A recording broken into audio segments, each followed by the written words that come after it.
spooky, scary skeleton sent shivers down her spine. Will shriek and scream or whatever in surprise when you hear these zombies shriek. Hey guys, it's Joshua Reviews, and you know what time it is. It's Halloween time, baby. I am so pumped to be getting back into Halloween month because here's the thing, guys. Every year, I try to do as many reviews as possible, and usually I can't get that many out, and I apologize, guys. I've just been kind of like procrastinating, and even then, I'm not really great at reviews, so sometimes I kind of lack the, energy to do them. But I always look forward to Halloween and Christmas. Why? Because it's Halloween time, and I want an excuse to review movies. So, with that out of the way, Halloween, baby. My second favorite time of the year. I love Christmas with all my heart, but Halloween, man, there's just something about it that I love the spooky feeling. The spooky month, as they say. So, what movie do I have for you guys today? Well, it's a movie called NeverKnock. I found out about it last year, and I thought about reviewing it, but I decided Truth or Dare would be better. And I'm glad I reviewed that movie because I actually really enjoyed that film. It was a good, low-budget sci-fi horror film. Wasn't extraordinary, wasn't phenomenal in any regards, but it was enjoyable. And then I reviewed The Night Before Halloween, or something like that. And that was pretty solid, not gonna lie. And then I found out about this one last year. And it's essentially about these group of friends hear about this legend, and they knock on a door on Halloween. And supposedly, you need a drop of blood, on the door, and it'll awaken this demon spirit or whatnot that's, from the door. It's a little weird, but bear with me. And supposedly, the demon can manifest itself into your worst fears, basically making you go crazy, and then eventually you die by the demon. Well, turns out it's true, and now we have a movie. So here's the thing. I saw the trailer. I'm not going to start off with that. But I saw the poster, I saw the synopsis, and I was like, this looks interesting. What's this film about? And immediately I was hooked. The first 10 minutes of the film, I was invested right away. I was like, this is a really good setup. Where's it gonna go?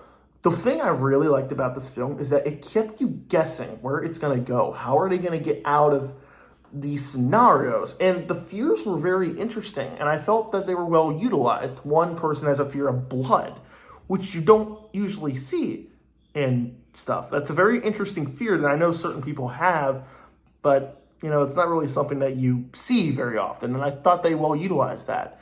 A person has a fear with fire, and that's very well utilized because in certain crucial parts of the story, she'll try to do something that could possibly save a life, and the fire gets in her way. Now, of course, only they can see it, and it's not real, but the movie does pull some interesting twists. The whole time I was just like, just do the usual shit, say, I'm not afraid. Well, they do that, and it doesn't work. So that kept me like, oh, that's a twist. Where are we going from here? And it gets very interesting in certain spots.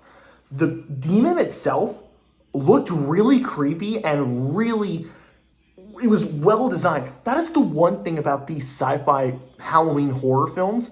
The Night Before Halloween, The House of the Witch, which I didn't like, but I liked the design of the witch. And now NeverKnock. Brilliant designs. The Sci-Fi Channel really knows how to make these creature features, or just demons or whatever monster that is attacking you.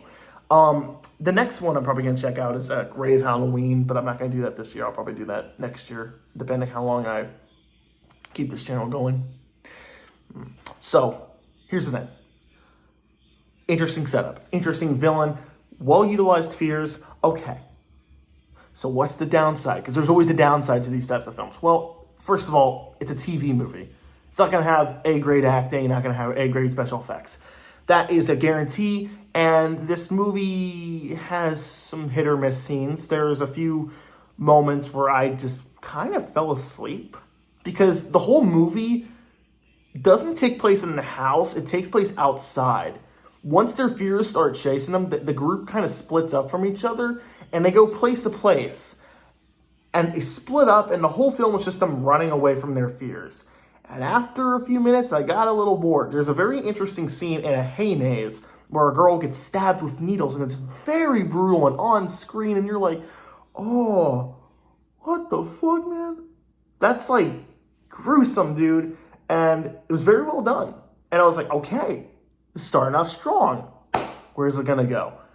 And then after a while, some off-screen kills, some character dialogue, and I was just like, okay.